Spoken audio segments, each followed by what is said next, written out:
Jadi saya tadi sampaikan, pendidikan itu mahal, tapi ketidakterdidikan itu lebih mahal lagi. Ya. Jadi karena itu kita harus alokasikan anggaran yang cukup. Dan jangan ini dipandang sebagai pengeluaran, tapi ini dipandang sebagai investasi. Kalau dipandang sebagai investasi, maka kita akan menghitung pendapatan yang akan kita, atau manfaat yang akan kita dapat di kemudian hari. Saya melihat Bang, biaya kuliah hari ini di kampus milik negara pun mahal. Mahal. Harus murah. Dan itu akan menjadi salah satu prioritas kita, bahwa biaya kuliah, apalagi di perguruan-perguruan tinggi negeri, harus mendapatkan pasokan anggaran yang cukup, sehingga siapa saja bisa kuliah, selama dia memenuhi persyaratan untuk masuk. Bang Karni, sekolah itu adalah eskalator, apalagi universitas. Eskalator itu apa sih? Eskalator itu kan tangga berjalan, Bang. Tangga berjalan. Kalau seseorang itu naik ke dalam eskalator, dia akan terbawa naik kelas, Bang. Naik tangga tuh. Oke? Tapi kalau dia tidak terbawa eskalator itu, dia nggak ikut naik kelas. Pendidikan tinggi adalah eskalator sosial ekonomi.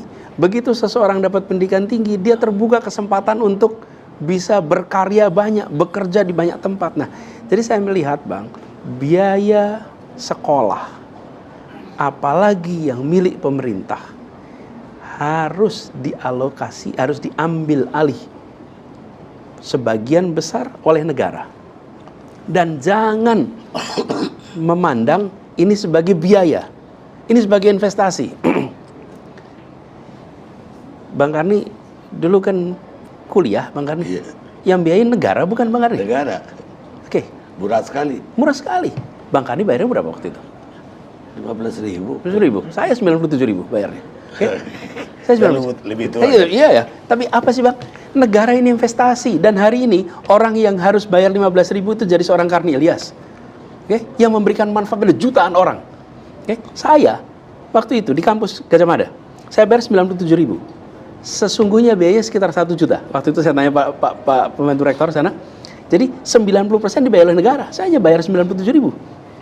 Tapi apa manfaatnya? Saya kemudian berkarya. Saya menjadi dosen. Saya berkarya untuk ABCD. Itu investasi. Jadi manfaat dari memberikan biaya atau membiayai pendidikan itu dirasakan oleh negara.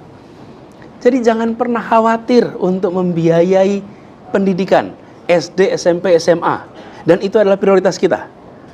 Dan ini adalah prinsip keadilan, Bang. Siapa dididik apa akan mendapatkan kesempatan apa besok.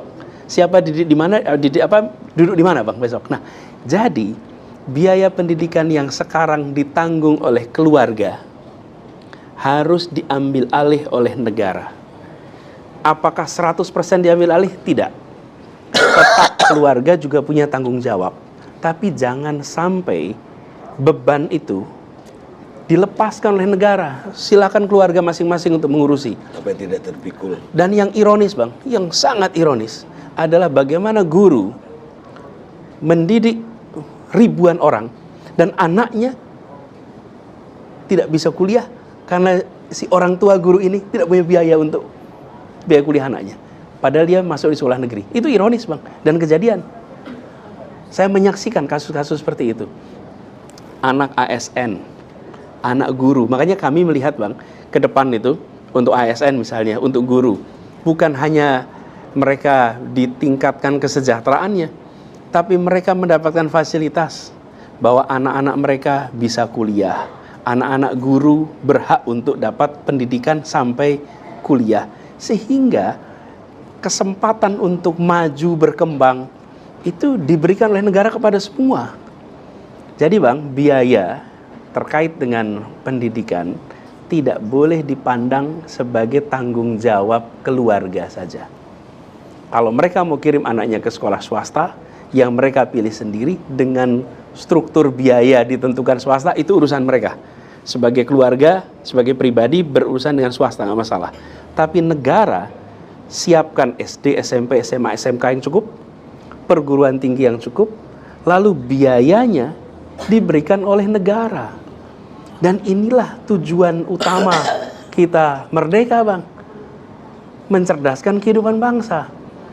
Nanti mereka yang hari ini kita berikan kesempatan sekolah, kesempatan belajar, mereka akan menjadi pribadi-pribadi yang memberikan manfaat bagi negara di masa yang akan datang. Prinsip untuk mengambil alih sebagian besar biaya oleh negara ini penting sekali. Kalau tidak, Bang, yang terjadi adalah industrialisasi pendidikan, komersialisasi pendidikan, yang efeknya hanya mereka yang memiliki kekuatan ekonomi yang bisa mengirimkan anaknya sekolah. Padahal yang hari ini punya kekuatan ekonomi adalah orang-orang yang dulu dinaik kelaskan oleh negara. Karena mereka juga bukan siapa-siapa. Pada saat Republik ini merdeka, Bang, 95% penduduk negeri ini buta huruf, Bang. 95%. Lalu gantian tuh, orang tua kita sekolah, anaknya sekolah, karena negara menyediakan SD, SMP, SMA, dan perguruan tinggi yang biayanya diambil alih oleh negara. Ketika kita sudah memiliki kelas menengah, pelan-pelan sama negara biaya itu dikembalikan menjadi tanggung jawab keluarga. Ya, bagi mereka yang sudah kelas menengah, ketika biaya itu diserahkan, mereka sanggup. Lah, bagi mereka yang belum jadi kelas menengah, ketika ini dikembalikan jadi tanggung jawab keluarga, siapa yang sanggup? Negara harus menuntaskan tanggung jawabnya untuk memberikan kesempatan yang setara kepada semua untuk naik kelas lewat pendidikan. Dan itu artinya negara harus mau investasi, bukan hanya negara mengeluarkan biaya, tapi investasi yang nanti dirasakan manfaatnya di masa yang akan datang.